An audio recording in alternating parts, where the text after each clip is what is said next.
نن که چېرې تاسو زما دا پیغام دغه بزنسمین ته ورسو نو د دې ماشوم زندگی بدلیدی شي.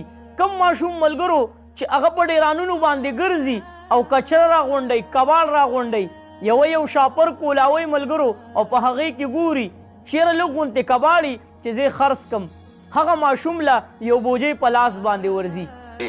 ستاسو نوم څه دی؟ وقاص. وقاص راته ووایه چې دا پیسې څه ټیم تاته میلاو شوي؟ دا مازدیګر تاسو څه کول ځای کې؟ مونږ پرشتکان راټولول. د دوکانونو شاته مرشتکان راټولول؟ نو تاسو دا څه ولې دا پیسې دي؟ نه مونږ نه ویل ګوته یې موږ راوړې. ګوته چې کور ته یې وړه مور دې څه ویل چې وایي دا خو پردی دي. څه جواب پردی دی بیا دا ورکولو غواړي که نه؟ او غټه ګوته یې ډکه ور پیسو که نه؟ دا راته ووایه چې ستاسو نور څو ملګري وو د ټیم کې؟ یو بزنسمین دی، تاسو ټول یې پېژنئ، د واړه خلک چې ښه غټ کاروباره دی. دوی په یو بوجۍ کې پیسې ایښې وې، چېرته څه سامان مامان له لېږلي، نو هغې باندې د پاسه بل نوکر کچره ورشیل وه، بیا بل نوکر هغه خواته چاپرچو کې دغه څه ډېران دي هغه ته ګزارلې وې. کوم چې دې ماشوم ته میلاو شوی وې او یو ماشوم ورسره بل و نو چې کور ته یې وړی وې، نو بیا د دوی مور او د ده دا غریب تره چې په دې موږ دته شاباس وایو او داسې د هر چا له خدای دغه ورکړي چې ده دا دغه کړی او دلدار خان سره رابطه کړې وه چې دومره په کثیر تعداد کې موږ غریب خلک یو موږ ته روپۍ میلاو شوي دي.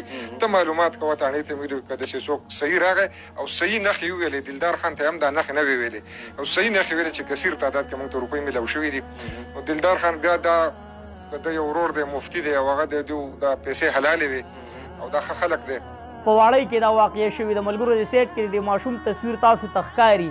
هغه ماشوم چې کله بوجۍ کولاوی ملګرو نو په هغې کې څو روپۍ وي؟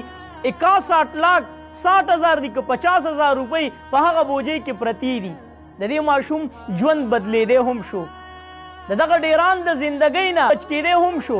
په دغه 61 لاک روپو باندې د دې ماشوم ژوند بدلیدی شو، خو د هغه ژوند ته غاړه کېنښوده کوم چې په حرامه لار باندې ځي. هغه پیسې یوړې او مور خواته یې کېښودې چې مورې دا پیسې ماله په لاس باندې راغلې. مور څه کوي؟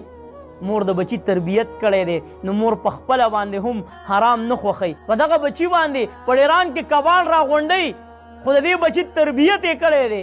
بیا د دې ماشوم تره هغه رپورټ کړی دی، هغه خبر خور کړی دی چېرې داسې قسم یو څیز موږ مونتی دی، که چا یې صحیح نښه پته راکړه نو موږ به یې هغوی ته حواله کړو. نو دلته کې یو بل پیغام هم دی، وایي ډېرو خلکو رابطې وکړې د دروغو، چېرې موږ نه دا څیز ورک شوی، موږ نه دا څیز ورک شوی دی، خو اصل مالک ته هغه پیسې ورسېدې.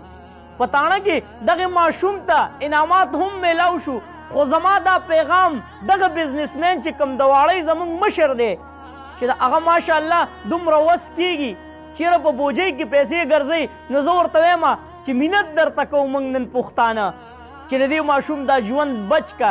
61 لاک روپۍ تا د دې ماشوم ایمانداري ولیده، ستا چې کوم کاروبار دی نو دې ماشوم بچي له پکې نوکري ورکه. دغه 61 لاک روپۍ چې کمې دي نو دله چې ته یو 70,000 روپۍ تنخوا وتړې نو زه هم دا 61 لاک روپۍ چې کم دي نو دا په 10-15 کاله کې ته درته نشې وررسولی، کمې چې تا ته واپس در ورسولې. نو ستا به کار هم کېږي، خامخا تا سره به یو نوکر لګي. نو دا ماشوم د دې قابل دی چې ته دا د ځان سره په نوکرۍ باندې وساتې او د ده ژوند بدل کړي. ځکه زما په خیال چې د دې ماشوم پلار نشته، دا ترې ورسره دا منډې ترړې ووهلې او هغې مالک دی هغه 61 لاک روپۍ چې کمې دي هغې ورته واپس کړې. دا زما د پښتون قوم بچی دی، دا هیرو دی. اکثر مونږ هغه هیرو له ټایم ورکو که نه چې کوم په ډرامو کې وي، کوم په فلمونو کې وي، هغه ویډیو هم په شوق ګورو، هغه ویډیو هم مخکې شیر کوو، خو ریل هیرو زما د پښتون بچی دا دی. نو زما دا پیغام دغه بزنسمین ته ور ورسوئ چې زما د دې بچي ژوند بدل شي، په ډیرانونو باندې ګرځي چې دغه ډیرانونو ګرځېدو نه منې شي، ځکه چې دا بچی مخلصه دی او دې قوم له داسې مخلصه بچي پکار دي چې هغه راوچت شي، په هغوی باندې تعلیم وشي. څومره ډېرې ستونزې به وي زموږ دې پښتون بچي ته چې هغه په ډیران باندې ګرځي او کباړ راغونډوي او مور له یو 70 روپۍ ماښام کور ته وړي. خو زما دا پیغام به لازمي دغه بزنسمین ته وررسوئ. الله جل شانه دې زموږ دغه مشر په کاروبار کې هم برکت واچوي. دا کارنامه به مخکې شیر کوئ. داسې خلک دي چې هغه 10 روپو ته مړه نشي ټینګولی. خو په دې قوم په دې پښتون قوم کې داسې واړه ماشومان هم اوسېږي چې 61 لاک روپو ته هم زړه نه ښه کوي، حرام یې نه وي خوښې، حلال ځان له د ورځې په ډیران ګرځي، ځان زری کي 500-600 روپۍ خوښې دي، خو دغه یې نه دي خوښې. چرته مې الله مخاد آباد او خوشحاله ساته.